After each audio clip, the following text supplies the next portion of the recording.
Santosh S Lad ಎಂಬ ಹೆಸರಿನ ನಾನು ಕಾನೂನಿನ ಮೂಲಕ ಸ್ಥಾಪಿತವಾದ ಭಾರತದ ಸಂವಿಧಾನದ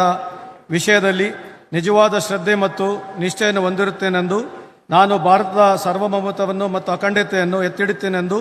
ಮತ್ತು ಕರ್ನಾಟಕ ರಾಜ್ಯದ ಮಂತ್ರಿಯಾಗಿ ನನ್ನ ಕರ್ತವ್ಯಗಳನ್ನು ಶ್ರದ್ಧಾಪೂರ್ವಕವಾಗಿ ಮತ್ತು ಅಂತಃಕರಣಪೂರ್ವಕವಾಗಿ ನಿರ್ವಹಿಸುತ್ತೇನೆಂದು ಭಯ ಅಥವಾ ಪಕ್ಷಪಾತವಿಲ್ಲದೆ ರಾಗ ದ್ವೇಷವಿಲ್ಲದೆ ಎಲ್ಲ ಬಗೆಯ ಜನರಿಗೆ ಸಂವಿಧಾನಕ್ಕೆ ಮತ್ತು ಕಾನೂನಿಗೆ ಅನುಸಾರಿಯಾಗಿ ನ್ಯಾಯವಾದದನ್ನೇ ಮಾಡುತ್ತೇನೆಂದು ಶ್ರದ್ಧಾಪೂರ್ವಕವಾಗಿ ಪ್ರತಿಜ್ಞೆಯನ್ನು ಮಾಡುತ್ತೇನೆ. ನಾನು ಸಂತೋಷ್ ಎಸ್ ಲಾಡ್ ಎಂಬ ಹೆಸರಿನ ನಾನು ಕರ್ನಾಟಕ ರಾಜ್ಯದ ಮಂತ್ರಿಯಾಗಿ ನನ್ನ ಪರ್ಯಾಲೋಚನೆಗೆ ತರಲಾಗುವ ಅಥವಾ ನನಗೆ ತಿಳಿದು ಬರುವ ಯಾವುದೇ ವಿಷಯವನ್ನು ರಾಜ್ಯದ ಮಂತ್ರಿಯಾಗಿ ನನ್ನ ಕರ್ತವ್ಯಗಳನ್ನು ಯುಕ್ತ ನಿರ್ವಹಣೆಗೆ ಅಗತ್ಯವಾಗಬಹುದಾದ ಸಂದರ್ಭದಲ್ಲದೆ ಅನ್ಯಥಾ ಯಾರೇ ವ್ಯಕ್ತಿ ಅಥವಾ ವ್ಯಕ್ತಿಗಳಿಗೆ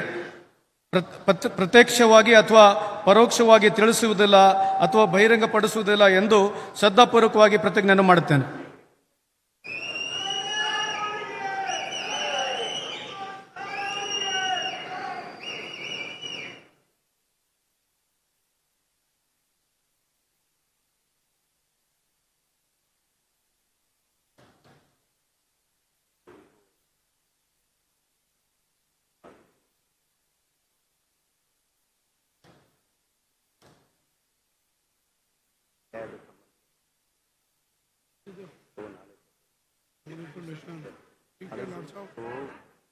ಜಡ್ಜಸ್ ಬಗ್ಗೆ